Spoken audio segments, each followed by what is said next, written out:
Hello and welcome दोस्तों, आपकी Rajasthan university BA first semester public administration के लिए इंपॉर्टेंट क्वेश्चन देखने वाले हैं। लोक प्रशासन के लिए इंपॉर्टेंट क्वेश्चन देखने वाले हैं। तो आपने आई होप चैनल को सब्सक्राइब जरूर कर लिया है और वीडियो को लाइक जरूर किया होगा। पहला क्वेश्चन है आपका, लोक प्रशासन को परिभाषित करें और उसकी प्रकृति को स्पष्ट करना है।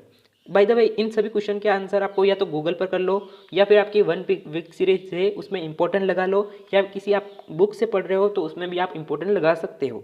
सेकेंड क्वेश्चन है आपका, लोक प्रशासन और निजी प्रशासन में आपको अंतर स्पष्ट करना है, अंतर बताना है।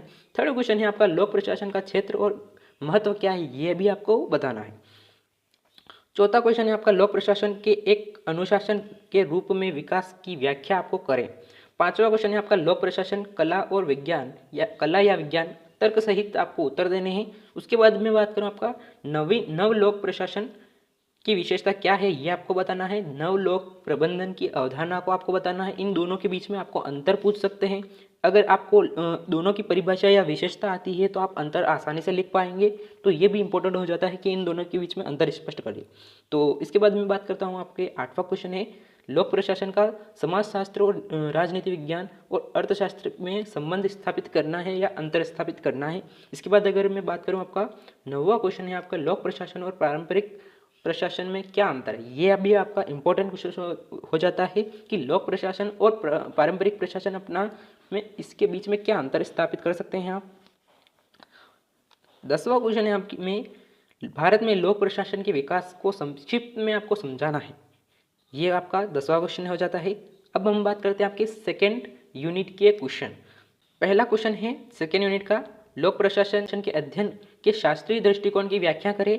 सेकेंड क्वेश्चन है सेकेंड यूनिट का, लोक प्रशासन में मानव संबंध दृष्टिकोण क्या है, ये आपको बताना है। उसके बाद में बात करूं, आपका तीसरा क्वेश्चन है, औपचारिक और अनौपचारिक संगठन में अंतर बताइए।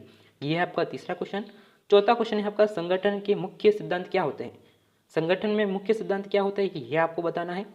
पदानुक्रम की अवधारणा को भी आपको समझाना है। पांचवा क्वेश्चन, ये भी इंपॉर्टेंट हो जाता है। इसके बाद में अगर बात करूं, आपका आदेश की एकता, यूनिटी ऑफ कमांड का प्रशासनिक महत्व क्या है, यह आपको बताना है। सातवां क्वेश्चन इंपॉर्टेंट है, केंद्रीय और विकेंद्रीकरण में अंतर स्पष्ट कीजिए, यह भी इंपॉर्टेंट हो जाता है।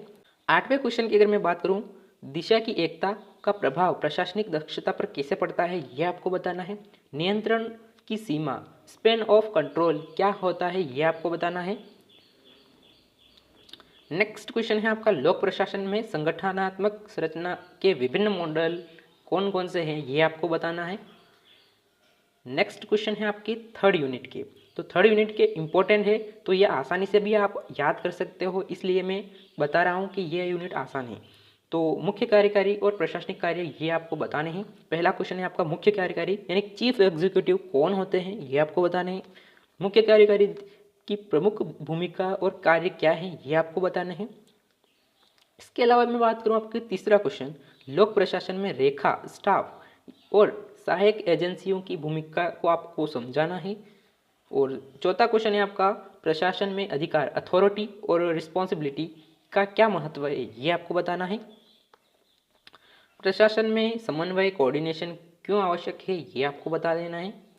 आदेश और अधीनता, कमांड एंड सबॉर्डिनेशन की अवधारणा को आपको समझाना है। प्रशासन में अधिनियोजन का क्या महत्व है, ये आपको बताना है।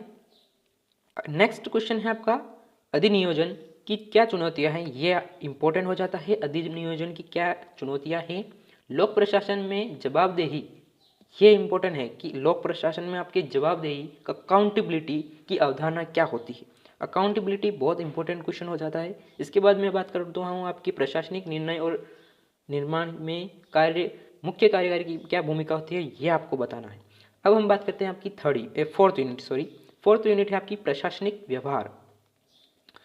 प्रशासन में हर्बर्ट साइमन के निर्णय निर्माण की मॉडल की व्याख्या आपको करनी है। उसके बाद मैं बात करूं, आपका दूसरा क्वेश्चन है, प्रशासन में संचार, कम्युनिकेशन का क्या महत्व है। यह भी इंपॉर्टेंट है कि कम्युनिकेशन का क्या महत्व है प्रशासन में।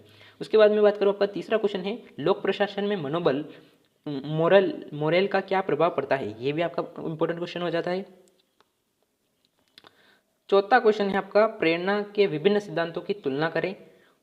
पांचवा क्वेश्चन है आपका, मोस्ले की हायरार्की नीड क्या है, यानी कि मोसले की आवश्यकता का पदानुक्रम क्या है, ये आपको बताना है। हजरबर्ग का दो कारक सिद्धांत क्या है, ये आपको बताना है। छठा क्वेश्चन है आपका, हजरबर्ग का दो कारकों का सिद्धांत क्या है, ये आपको बताना है।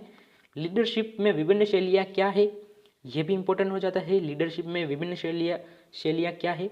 आठवां क्वेश्चन है आपके, प्रशासन में प्रभावी नेतृत्व के गुण क्या होने चाहिए, ये आपको बताने हैं। तो आपका नौवां क्वेश्चन है, प्रशासन निर्णय निर्माण की प्रक्रिया को आपको समझाना है। 10वां क्वेश्चन है आपके, संगठनात्मक और व्यवहार में प्रेरणा, संचार और नेतृत्व की भूमिका इसको स्पष्ट करना है। ये हो गए आपके चारों यूनिट के इंपॉर्टेंट क्वेश्चन। आने वाले समय में आपको राजस्थान यूनिवर्सिटी से जुड़ी जानकारी पाने के लिए चैनल को सब्सक्राइब कर लेना है, वीडियो को लाइक कर लेना है। इसी के साथ यह वीडियो का थैंक यू फॉर लिसनिंग। जय हिंद।